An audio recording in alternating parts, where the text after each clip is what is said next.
Now, first thing first, the issue is not new. Can you briefly maybe give us a description on what the clause section 6 entails? Yeah, first, as you know, the Communication Act was passed in 2009. In that act, there's part 6, which provides for the president to establish the interception centers, the act say in the interest of national security. That is when there are matters of security concerns. Now, what I need to clarify here is that this act does not introduce the interception of communication. The interception of communication is provided for in other two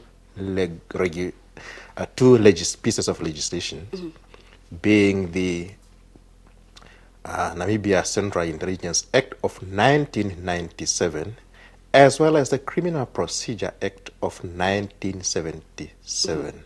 Now, what the Communication Act does is to how to do these things to make it more lawful. For example, for one to manage this center or to obtain information from this center, you need a warrant from a magistrate or from a judge. Are we saying that it's not all public entities per se, like not everybody that contains in the public whose phone will be intercepted or where interception would happen? It's only when there is a need for this to happen. It is when there is a need, and it is specified in the act to say, if the police or the central intelligence want to intercept a communication, they should apply to the judge, first indicate what is the nature of the threat. For example, if they are intercepting of communication of Peya Mushelenga, they should indicate Peya Mushelenga is suspected for terrorism or is suspected for a crime committed here, and we would want to intercept the communication that he has been involved in to see to it that we have enough information to present, for example, before the court. Now, the media also revealed of new regulations to supplement those that you allegedly gazetted last year, aimed at, according to this report, laying the groundwork for interception and monitoring of cell phone. What is your comment in terms of this? Well, these regulations that were introduced by CREN as a regulator is additional measures that they have introduced to the operators of communication, like your telecom, your MTC, and so forth. For example, it says you should store information, and not information of conversation, but for example, first you must have people registered. Now, if you are buying a SIM card, you know there are people who goes out and buy SIM cards as they so wish, and go and commit all sort of offenses or criminal activities with those cards, and no one will be able to trace them. Now what is happening is that not only that you will be registered as a SIM card owner, but also the operator will be storing information for a period of 5 years to say, Peya Mushelenga has made a call at this time to this number.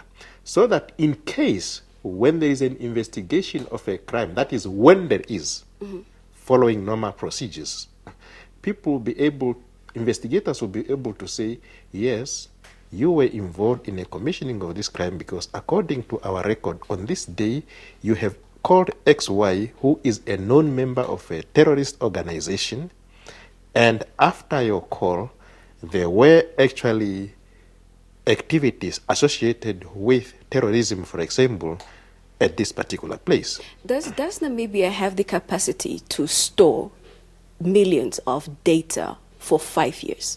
The operators have these capacities. You should know that before these regulations were introduced, there was stakeholders engagement meetings have been held with the stakeholders being the operators. And what happens after these 5 years have now surpassed? What happens to this data? It is assumed that if there is anything that needed to be investigated after 5 years, it is just like your banking information. If you go to the bank, they store your information for a particular number of years.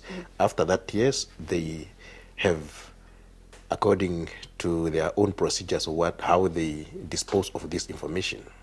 There's bound to be more reports in terms of this regulation. What would the minister say to the public? Yes, there's bound to be. There are already many reports, according to, what we read on the social media and even on the print media. People are talking about government going to spy on people. That is not the case. First, there have been public outcry that unregistered SIM cards, for example, have been used in the commissioning of crime.